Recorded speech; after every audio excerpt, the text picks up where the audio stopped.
Hello guys! So, nagpe-prepare ako for my interview. That day, I have interview dahil nagplano ko dati na lumipat ng ibang department sa aking work.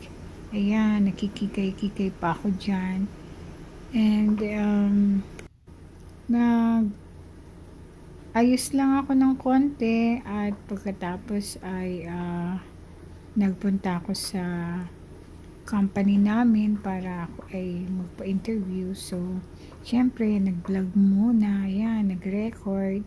So, makita nyo rin, nag-ayos ako ng konti, nag-makeup, at syempre, para kahit paano, maging presentable tayo sa lahat ng makakakita sa atin. So, for my interview, bali yun yung day na ako'y nagpa-interview.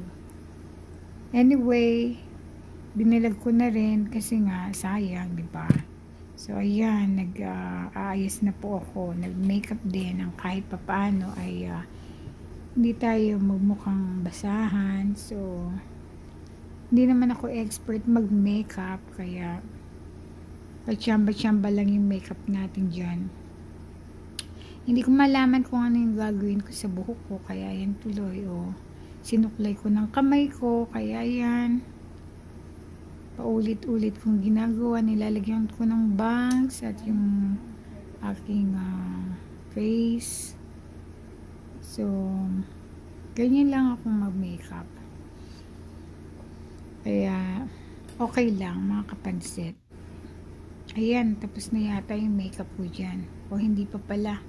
So, ano ba yung ginagawa ko dyan? Ayan, maglalagay yata ako dyan ng eyebrows. Or yung sa mata. Actually, hindi naman talaga ako marunong mag-makeup. At hindi talaga ako mahilig mag-makeup. Kailangan lang talaga natin gawin yan para maging maganda tayo. So, yun lang mga kapansit at sana po ay huwag niyong kalimutang mag-subscribe, mag-like sa aking YouTube channel, Glendalyn Hill in Paradise, a Film Journey. So, panoorin niyo na lang ako kung ano yung mga ginagawa ko dyan. At sana po ay magustuhan niyo ang aking vlog at sa mga susunod ko pang mga vlog. Bye and God bless you! Hello mga kapansit! So, today is my interview, my second interview. And papunta na ako sa place na kung saan ay doon kami mag-interview. So, for my personal privacy, hindi ko na sasabihin kung saan siya. So, basta dito ako located sa Las Vegas. And I'm working in a 5-star hotel as a kitchen worker. So now medyo nag-makeup tayo para hindi naman tayo magmukhang basahan, di ba? Kasi I'm trying not to. Ayan, natanggal pa yung aking. Seryoso muna tayo mga kapansit ha, hindi muna tayo mag-comedy.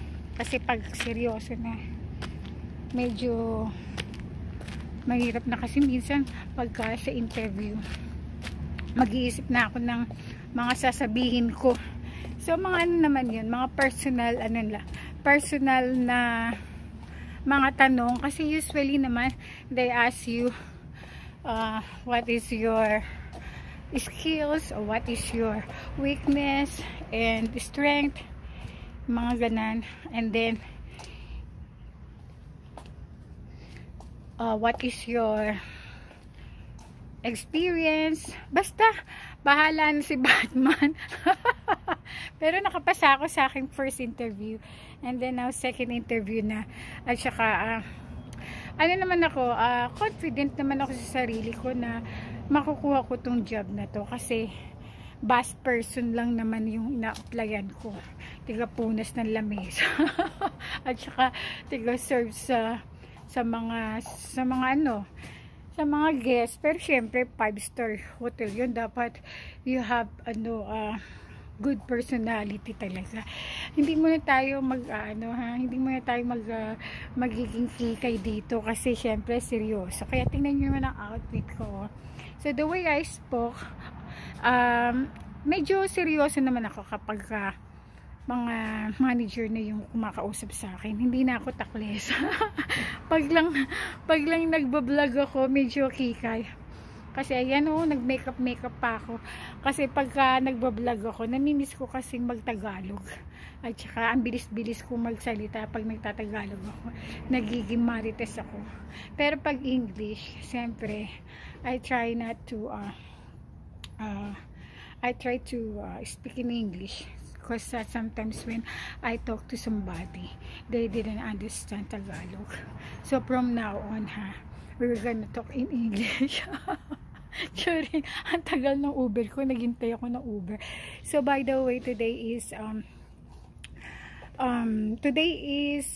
Wednesday here in Las Vegas, and my interview is 1:15, and I'm trying to not to be late because today is Wednesday. I think it will be traffic, and I try to not to be in a hurry because when I get there, I will just sit and relax. So that is my goal today. By the way, I will try to make some video. So Can I help you?